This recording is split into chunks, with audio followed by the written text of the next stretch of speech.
IPO, dividend stock, stock split. ഈ വാക്കുകൾ Indian stock മാർക്കറ്റിൽ എല്ലാവർക്കും സുപരിചിതമാണ്. അതുപോലെ പലപ്പോഴും നിറഞ്ഞു നിൽക്കുന്ന ചില വാക്കുകൾ കൂടിയാണ്. ഒരു പുതിയ ഇൻവെസ്റ്റർ എന്ന നിലയിൽ ഇതൊക്കെ കേൾക്കുമ്പോൾ ആകെ ഒരു കൺഫ്യൂഷൻ ഉണ്ടാവാൻ സാധ്യതയുണ്ട്. അപ്പോ എന്തിനാണ് ഈ IPO? ഡിവിഡൻഡ് എന്ന് പറഞ്ഞാൽ എനിക്ക് ലാഭം കിട്ടുമോ? സ്റ്റോക്ക് സ്പ്ലിറ്റ് ചെയ്യുമ്പോൾ എന്റെ കയ്യിലുള്ള ഷെയറിന് എന്ത് സംഭവിക്കും? ഇതുപോലുള്ള ചോദ്യങ്ങൾ പലപ്പോഴും പുതിയ പുതിയ ഇൻവെസ്റ്റർമാരെ കുഴപ്പിക്കാറുണ്ട്. തീർച്ചയായിട്ടും ഈ വീഡിയോ നിങ്ങൾക്ക് ഉപകാരപ്പെടും. അതുപോലെ തന്നെ ഈ ആഴ്ചയിലെ മാർക്കറ്റിന്റെ മൂവ്മെന്റുകൾ എങ്ങനെയാണ്, കഴിഞ്ഞ ആഴ്ചയിൽ മാർക്കറ്റിന്റെ മൊത്തത്തിലുള്ള മൂവ്മെന്റ് എങ്ങനെയായിരുന്നു, വരുന്ന ആഴ്ചയിൽ എങ്ങനെയായിരിക്കും, നമ്മൾ ശ്രദ്ധിക്കേണ്ട സ്റ്റോക്കുകൾ ഏതൊക്കെയാണ്, ഇവയൊക്കെ നമ്മൾ ഈ വീഡിയോയിൽ വിശദീകരിക്കുന്നു. നമ്മുടെ ചാനലിന്റെ ലക്ഷ്യം വളരെ സിമ്പിൾ ആണ്. സ്റ്റോക്ക് മാർക്കറ്റിനെ കുറിച്ചുള്ള കാര്യങ്ങൾ ഏറ്റവും എളുപ്പത്തിൽ നിങ്ങളിലേക്ക് എത്തിക്കുക. ഈ വീഡിയോയിൽ നവംബർ മാസം 3-ാം തീയതി തുടങ്ങുന്ന ഈ ആഴ്ചയിലെ പ്രധാന മാർക്കറ്റ് വിശേഷങ്ങൾ നമ്മൾ ചർച്ച ചെയ്യും. ഈ വലിയ വാക്കുകളൊക്കെ മാറ്റിവെച്ച് ഒരു സാധാരണക്കാരന് മനസ്സിലാകുന്ന രീതിയിൽ എന്താണ് ശരിക്കും സംഭവിക്കുന്നതെന്നും ഒരു ബിഗിനർ എന്താണ് ചെയ്യേണ്ടതെന്നും നമുക്ക് ഇതിലൂടെ നോക്കിപ്പോകാം. ഒരു കാര്യം ഞാൻ ആദ്യമേ പറയട്ടെ, ഈ ഒരു വീഡിയോ എഡ്യൂക്കേഷൻ പർപ്പസ് ആണ്. അതുകൊണ്ട് ഒരിക്കലും ഒരു ഹൈ ആൻഡ് എക്സ്ട്രീം ട്രേഡറുടെ ആംഗിളിൽ നിന്ന് നോക്കി ടെൻഷൻ അടിക്കേണ്ട കാര്യമില്ല. ഒരു പുതിയ ഇൻവെസ്റ്റർക്ക് അല്ലെങ്കിൽ ഒരു പുതിയ സ്റ്റോക്ക് മാർക്കറ്റ് സ്റ്റുഡന്റിന് വളരെ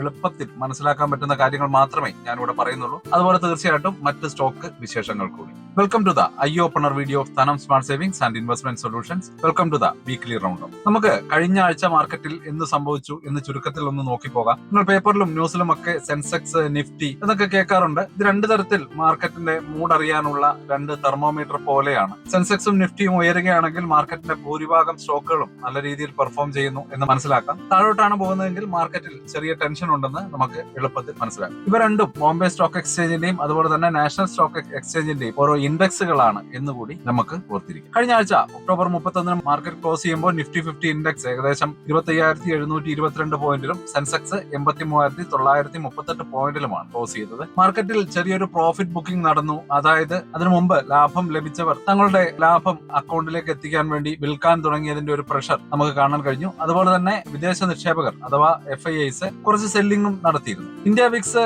എന്ന ഒരു ഫിയർ ഇൻഡെക്സും നമ്മൾ മനസ്സിലാക്കാനുണ്ട്. മാർക്കറ്റിന്റെ അനിശ്ചിതത്വം കൂടുമ്പോൾ വിക്സ് ഉയരും. കഴിഞ്ഞ ആഴ്ച ഇത് ചെറിയ രീതിയിൽ ഉയർന്നിരുന്നു. ഇത് ഇൻവെസ്റ്റേഴ്സിനിടയിൽ ചെറിയ ഒരു ആശങ്ക ഉണ്ടാക്കി എന്ന് തന്നെ നമുക്ക് മനസ്സിലാക്കാം. സെക്ടറുകളുടെ കാര്യം പറഞ്ഞാൽ PSU ബാങ്കുകൾക്ക്, അതായത് സർക്കാർ ബാങ്കുകളുടെ സ്റ്റോക്കുകൾക്ക് നല്ലൊരു ഉണർവുണ്ടായിരുന്നു. എന്നാൽ IT, മെറ്റൽ, പ്രൈവറ്റ് ബാങ്കുകൾ പോലെയുള്ള സെക്ടറുകളിൽ ഒരു ചെറിയ രീതിയിലുള്ള ഒരു ക്ഷീണവും കൂടി കാണാൻ സാധിച്ചു. ഇതൊന്നും കണ്ട് നിങ്ങൾ പേടിക്കേണ്ട കാര്യമില്ല. മാർക്കറ്റ് എപ്പോഴും ഇങ്ങനെയൊക്കെ തന്നെയാണ്. ചില ദിവസങ്ങളിൽ ചില സെക്ടറുകൾ താഴുകയും മറ്റു ചിലപ്പോൾ എല്ലാം കൂടി ഒരുമിച്ച് ഉയരുകയും ഒരുമിച്ച് താഴുകയും ഒക്കെ ചെയ്യാറുണ്ട്. അപ്പോൾ ഒരു ബിഗിനർ എന്ന നിലയിൽ നമ്മൾ ഒരിക്കലും ഈ ഒരു മാർക്കറ്റിന്റെ സ്വഭാവത്തെ കണ്ട് പേടിച്ചു മാറാനോ അല്ലെന്നുണ്ടെങ്കിൽ ഭയപ്പെട്ട് ഓടാനോ ഒന്നും നിൽക്കേണ്ട കാര്യമില്ല. ഇത് മാർക്കറ്റിന്റെ സ്ഥിരമായിട്ടുള്ള സ്വഭാവമാണ് എന്ന് നമ്മൾ ഓർത്തിരിക്കുക. അപ്പൊ ഇനി ഈ ആഴ്ച ശ്രദ്ധിക്കേണ്ടത് എന്തൊക്കെയാണ് എന്നുകൂടി നമുക്ക് നോക്കിപ്പോകാം. What to watch this week. ഈ ആഴ്ച ഒരു പ്രത്യേകതയുണ്ട്. നവംബർ 5 ബുധനാഴ്ച ഗുരുനാനാക്ക് ജയന്തി ആയതുകൊണ്ട് മാർക്കറ്റിന് അവധിയായിരിക്കും. അതുകൊണ്ട് തന്നെ ഈ ആഴ്ച ട്രേഡിംഗ് ഉണ്ടാവുക തിങ്കൾ, ചൊവ്വ, വ്യാഴം, വെള്ളി എന്നീ 4 ദിവസങ്ങളിൽ മാത്രമായിരിക്കും. ഈ ആഴ്ച ചില പ്രധാനപ്പെട്ട എക്കണോമിക് ഡേറ്റകളും പുറത്തു വരുന്നുണ്ട്. ഇത് നമ്മളുടെ മാർക്കറ്റിനെ സ്വാധീനിക്കാൻ സാധ്യതയുള്ള വാർത്തകളാണ്. അതിലൊന്ന് PMI ഡേറ്റ,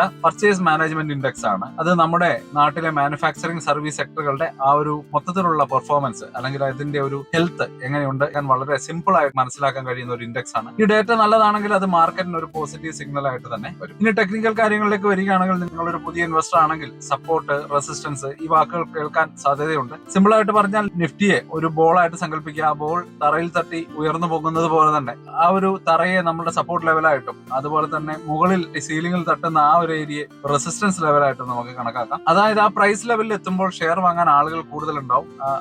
സപ്പോർട്ട് ലെവലിലാണ്. അതുപോലെ തന്നെ കൂടുതൽ താഴോട്ട് പോകാനുള്ള സാധ്യതയും കുറവാണ്. ഈ ആഴ്ച നിഫ്റ്റിയുടെ കഴിഞ്ഞ സപ്പോർട്ട് ലെവൽ 25,700, 25,800 റേഞ്ചിലാണ്. തീർച്ചയായിട്ടും അതൊരു നല്ല സപ്പോർട്ട് ആവാനുള്ള സാധ്യതയാണ്. ഇനി ബോൾ മുകളിലേക്ക് പോയി സീലിംഗിൽ തട്ടി തിരിച്ചു വരുന്ന ഒരു സീലിംഗിനെ നമ്മൾ ഒരു പ്രൈസ് ലെവൽ അല്ലെങ്കിൽ റെസിസ്റ്റൻസ് ലെവൽ എന്ന് പറയാറുണ്ട്. ആ ഒരു പ്രൈസ് ലെവലിൽ എത്തുമ്പോൾ ഷെയർ വിൽക്കാൻ ആൾക്കാർ കൂടുതൽ ഉണ്ടാവും. അതുകൊണ്ട് തന്നെ കൂടുതൽ മുകളിലേക്ക് പോകാൻ ബുദ്ധിമുട്ടാണ്. ഈ നിഫ്റ്റിയുടെ റെസിസ്റ്റൻസ് 25,900, 26,000 ഈ റേഞ്ചിലായിരിക്കും. ഒരു ബിഗിനർ എന്ന നിലയിൽ ഈ ലെവലുകളൊന്ന് ശ്രദ്ധിച്ചാൽ മാർക്കറ്റിന്റെ ഏകദേശ ധാരണ നിങ്ങൾക്ക് കിട്ടും. മുമ്പ് ഞാൻ പറഞ്ഞു ഈ ആഴ്ചയിൽ ഏറ്റവും കൂടുതൽ ചർച്ച ചെയ്യപ്പെടുന്ന മറ്റു 3 വിഷയങ്ങളാണ് IPO, ഡിവിഡൻഡ്, സ്റ്റോക്ക് സ്പ്ലിറ്റ്. പുതിയ ഇൻവെസ്റ്റേഴ്സിനെ ആകെ കൺഫ്യൂഷനിലാക്കുന്ന വിഷയങ്ങളാണിത്. നമ്മൾ ഓരോന്നായിട്ട് ഒന്നുകൂടി ഡീറ്റെയിൽ ആയിട്ട് പറഞ്ഞു പോകാം. IPO എന്നാൽ ഒരു പ്രൈവറ്റ് കമ്പനി ആദ്യമായിട്ട് അവരുടെ ഷെയറുകൾ പൊതുജനങ്ങൾക്കായിട്ട്, അതായത് നമ്മളെ പോലുള്ള ഓർഡിനറി ഇൻവെസ്റ്റേഴ്സിന് ആദ്യമായിട്ട് വിൽക്കാൻ വെക്കുന്ന ആ ഒരു പ്രോസസ്സാണ്. സിമ്പിൾ ആയിട്ട് പറഞ്ഞാൽ നിങ്ങളുടെ നാട്ടിൽ നന്നായി നടക്കുന്ന ഒരു കടയുണ്ടെന്ന് കരുതുക. ആ കടയുടെ ഉടമ ബിസിനസ് കൂടുതൽ സ്ഥലങ്ങളിലേക്ക് വ്യാപിപ്പിക്കാൻ തീരുമാനിക്കുന്നു. അതിനാവശ്യമായ പണം കണ്ടെത്താൻ അയാൾ ആ കടയുടെ ഒരു ഭാഗം ഓണർഷിപ്പ് മറ്റുള്ളവർക്കായിട്ട് വിൽക്കുകയും ചെയ്യുന്നു. അത്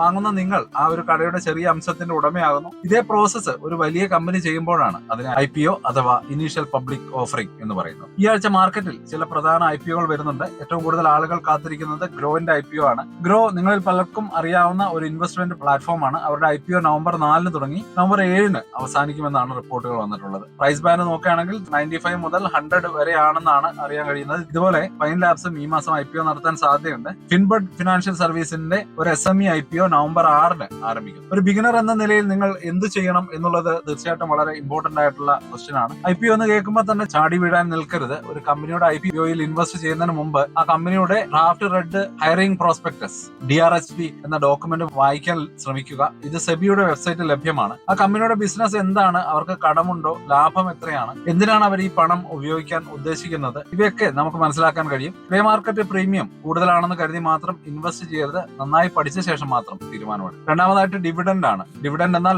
ലാഭവിഹിതമാണ്. ഒരു കമ്പനി ഒരു വർഷം ലാഭം ഉണ്ടാക്കിയാൽ ആ ലാഭത്തിന്റെ ഒരു ഭാഗം അവർ ഷെയർ ഉടമകൾക്ക് നൽകും. നിങ്ങൾ ഇതൊരു ബാങ്കിൽ ഫിക്സഡ് ഡെപ്പോസിറ്റ് ഇടുമ്പോൾ പലിശ കിട്ടുന്ന പോലെ വേണം നിങ്ങൾ ഇതിനെ കണക്കാക്കാൻ. ഒരു കമ്പനിയുടെ ഷെയർ വാങ്ങിച്ചു വെച്ചാൽ നിങ്ങൾ ആ കമ്പനിയുടെ ഓണർ ആവുകയാണ്. അതുകൊണ്ട് തന്നെ കമ്പനിക്ക് ഉണ്ടാകുന്ന ലാഭത്തിന്റെ ഒരു വിഹിതം നിങ്ങൾക്കും അവകാശപ്പെട്ടതാണ്. ഈ ഒരാഴ്ച ഒരുപാട് കമ്പനികൾ ഡിവിഡൻഡ് നൽകുന്നുണ്ട്. ഉദാഹരണത്തിന് കോൾഗേറ്റ് പാമോലിവ് ഒരു ഷെയറിന് ഡിവിഡൻഡ് പ്രഖ്യാപിച്ചിട്ടുണ്ട്. അതിന്റെ റെക്കോർഡ് തീയതി നവംബർ 3 ഇതുപോലെ Hindustan Unilever, all India, NTPC, Mazagon dock പോലെയുള്ള കമ്പനികളും ഡിവിഡൻഡ് നൽകാൻ സാധ്യതയുണ്ട്. ഒരു ഡിവിഡൻഡ് ഫോക്കസ്ഡ് ഇൻവെസ്റ്റർ ആണ് നിങ്ങളെങ്കിൽ ഇതുപോലെയുള്ള കമ്പനികളെ പരിഗണിക്കാവുന്നതാണ്. പക്ഷെ എപ്പോഴും കമ്പനികളുടെ ഒഫീഷ്യൽ അനൗൺസ്മെന്റിൽ വരുന്നത് വരെ നമ്മൾ വെയിറ്റ് ചെയ്തിരിക്കേണ്ടതുമാണ്. ഇനി വളരെ ഇമ്പോർട്ടന്റ് ആയിട്ടുള്ള മറ്റൊരു കാര്യമാണ് സ്റ്റോക്ക് സ്പ്ലിറ്റ്. ഈ ആഴ്ച ചർച്ച ചെയ്യപ്പെടുന്ന മറ്റൊരു വിഷയമാണ്. BML എന്ന ഡിഫൻസ് കമ്പനി അവരുടെ സ്റ്റോക്ക് സ്പ്ലിറ്റ് പ്രഖ്യാപിച്ചിട്ടുണ്ട്. അതിന്റെ റെക്കോർഡ് ഡേറ്റ് നവംബർ 3 അപ്പൊ എന്താണ് ഈ സ്റ്റോക്ക് സ്പ്ലിറ്റ് ഒന്നുകൂടി നമുക്കൊന്ന് ജസ്റ്റ് പറഞ്ഞു പോകാം. 1000 രൂപ വിലയുള്ള ഒരു സ്റ്റോക്ക് ഉണ്ടെങ്കിൽ കൂടുതൽ ആളുകൾക്ക് ഷെയർ ചെയ്യാൻ വേണ്ടി നിങ്ങൾ അതിനെ മുറിച്ച് കഷ്ണങ്ങളാക്കി ഇരട്ടിയോ അല്ലെങ്കിൽ അതിൽ കൂടുതലോ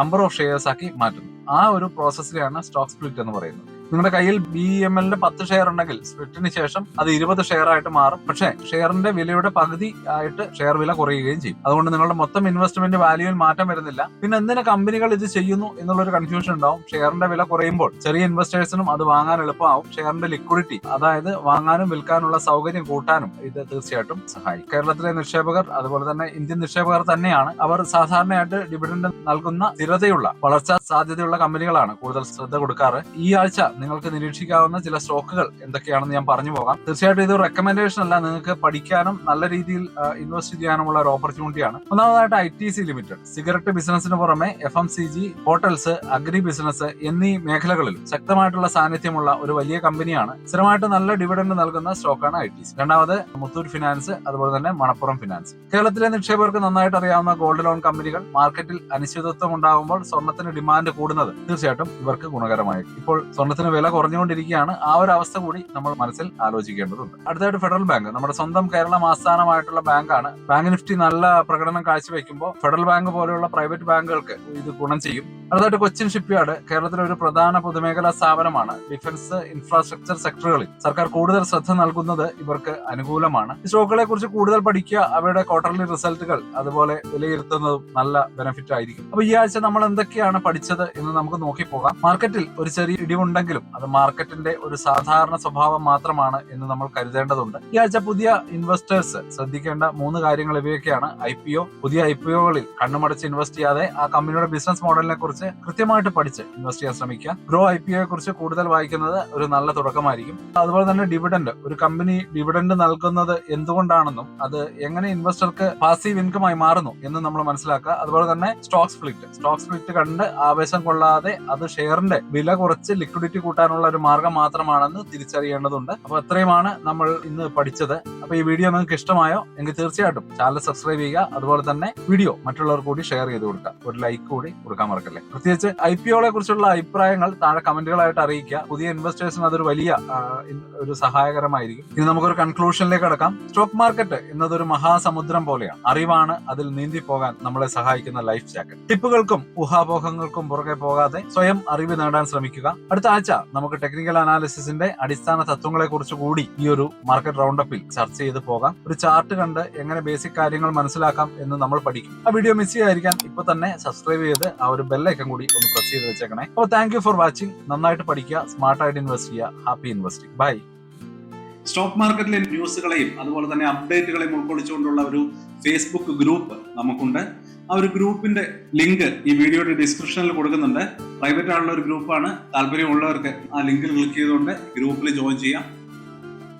ഏറ്റവും ലേറ്റസ്റ്റ് ആയിട്ടുള്ള ന്യൂസുകൾ നമ്മൾ അതിൽ അപ്ഡേറ്റ് ചെയ്യുന്നുണ്ട്. വളരെ ഇൻഫോർമേറ്റീവ് ആയിരിക്കും. അപ്പൊ ഇത്രയുമാണ് ഇന്നത്തെ വീഡിയോയിൽ ഉൾപ്പെടുത്തിയിരിക്കുന്നത്.